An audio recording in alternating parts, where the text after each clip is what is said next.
Public sector में BSNL कहा गया, इनके ऊपर इल्जाम लगाते लगाते 2 बरस बिताए, आज 9 बरस हो गए, बीएसएनएल डूब रहा है, एमटीएनएल डूब रहा है, स्ट्रेटेजिक कंपनी है, कुछ नहीं हो रहा। आपने 5G की बात कर दी, एमटीएनएल बीएसएनएल मर रहा है, एमटीएनएल दूसरों के ऊपर इल्जाम लगा कि तुम नहीं छूट सकते, 7 बरस तुम्हारी सत्ता है। But let me tell you frankly what is happened exactly. 4G equipment was to be procured by the company and it was Chinese company, and the government said it is Atmanirbhar, try to procure from the India. Nobody manufactures in India. It was the government who was supposed to take a decision, did not take a decision. That is the reason we did not get 4G. We could not improve it. That is what I wanted. My pain is that we could not improve a single inch. That is what my pain. Kindly introspect and then we get. That is what is required. Mumbai और Delhi MTNL Mumbai है। आज भी हम हवाई अड्डे पर जाएं, हवाई अड्डे क्यों, इनके आप आदरणीय स्पीकर साहब के चेंबर में जाइए, आपको बीएसएनएल का नेटवर्क नहीं मिलता। तो ये जो चीजें हो रही है, मैं आपसे प्रार्थना करता हूं, मेरी विनती है आपसे कि खास करके एमटीएनएल दिल्ली मुंबई ये सबसे बड़ा महत्वपूर्ण सेक्टर है, वहां भी ध्यान देने की आवश्यकता है। और बीएसएनएल के बारे में सर मैं आपको एक सुझाव देता हूं, आपने अभी वोडाफोन आइडिया, उनके लिए जो लोन है उसके इंटरेस्ट को सरकार इक्विटी करने जा रही है।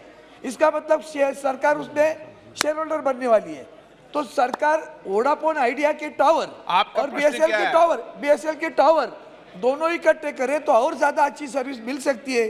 क्या सरकार उस बारे में प्रयास करेगी और एमटीएनएल के बारे में क्या करने वाली?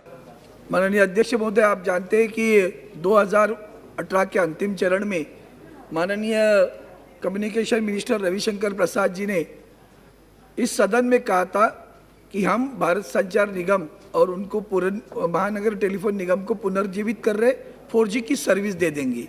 आज 2020 सितंबर आया, अभी भी 4G की सर्विस भारत संचार निगम की शुरू नहीं हुई। उस वक्त और एक चीज़ हुई थी कि IUC charges inter uses charges होते हैं, उसके लिए वोडाफोन और एयरटेल के लोग आए थे सरकार के पास और कह रहे थे भाई एक कॉल के पीछे 14 पैसे जाता है, उसे कम करिए। सरकार ने किया नहीं, लेकिन सरकार के पास जब उनकी लाडली कंपनी आई तो कर दिया। और इमीडिएटली करने के बाद में भारत संचार निगम का 5,000 करोड़ रुपए का घाटा हुआ। ये वहाँ के सेक्रेटरी दीपक मिश्रा जी ने TRAI की नज़र में लाने के बाद में TRAI ने उसको ही ट्रांसफ़र कर दिया। और आज वही हालत है कि हमारे मराठी में जैसे कहावत है, न माँ खाना देते हैं न बाप भीख मांगने देता है, ऐसी अवस्था उस कंपनी की हुई है। वहाँ पर ध्यान देने की आवश्यकता है। इसलिए बीच में उन्होंने VRS लाई, हमने उसको समर्थन किया, सहायता की।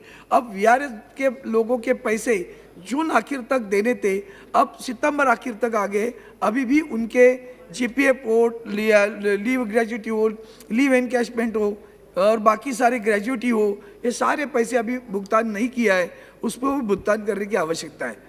और ये इसलिए मैं आपके माध्यम से सरकार को विनती करता हूँ कि भारत संचार निगम को और महानगर टेलीफोन निगम को जल्दी से जल्दी सहायता देकर पुनर्जीवित करने की आशीर्वाद दे दे। धन्यवाद सर।